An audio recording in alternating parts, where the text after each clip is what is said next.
নমস্কার, আরো একবার স্বাগত আপনাকে TV9 বাংলায়। আমি দীপ রয়েছে আপনার সঙ্গে। আটক কালনার প্রাক্তন তৃণমূল বিধায়ক। বেআইনিভাবে সরকারি ত্রাণ মজুতের অভিযোগে আটক করা হলো দেবপ্রসাদ বাগকে। পালানোর সময় আটক করা হয়েছে প্রাক্তন তৃণমূল বিধায়ককে। বাড়ির পিছনের দরজা দিয়ে পালানোর চেষ্টা করছিলেন। গতকাল থেকেই প্রাক্তন বিধায়কের বাড়ি ঘিরে রাখে পুলিশ এবং কেন্দ্রীয় বাহিনী। আটক করা হয়েছে কালনা প্রাক্তন তৃণমূল বিধায়ককে। বেআইনিভাবে সরকারি ত্রাণ মজুত রাখার অভিযোগে আটক দেবপ্রসাদ বাগ। বাড়ির পিছনের দরজা দিয়ে পালানোর সময় আটক প্রাক্তন তৃণমূল বিধায়ক। গতকাল থেকেই প্রাক্তন বিধায়কের বাড়ি ঘিরে রেখেছিল পুলিশ এবং কেন্দ্রীয় বাহিনী।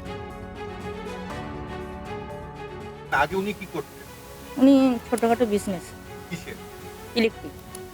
তারপরে এই যে এত উত্থান তারপরে ও কংগ্রেস থেকে দাঁড়িয়েছিল মনে হয় 2005 সাল থেকে কাউন্সিলর হয়েছিল।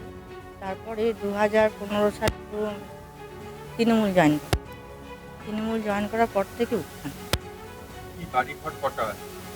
পৈতৃক বাড়ি একটা, আর মানে রিসেন্ট একটা বাড়ি করেছে, আরও আদার্স অনেক আছে। বাড়ির ভেতরে সেটা আমি কেউ ঢুকি না, আমাদের সঙ্গে সম্পর্ক নেই, বুঝেছেন, পারিবারিক সম্পর্ক নেই। বাড়ির ভেতরে জানি না, একটা আন্ডারগ্রাউন্ড আছে শুনেছি। আর এমনি যেমন হয় বাড়ি, সৎপথে এত বড়লোক হয়, সৎপথে এত কিছু করা যায় না। সৎপথে কটা হয়, দুটো বাড়ি হবে, লোন নিয়ে গাড়ি হবে, একটু ব্যাংক ব্যালেন্স, একটু গয়না, এর থেকে তো বেশি কিছু করতে পারবো না। অসৎ পথ ছাড়া এগুলো হয় না। আমাদের সঙ্গে এই মুহূর্তে কালনা থেকে আমাদের প্রতিনিধি কৌশিক দত্ত রয়েছেন।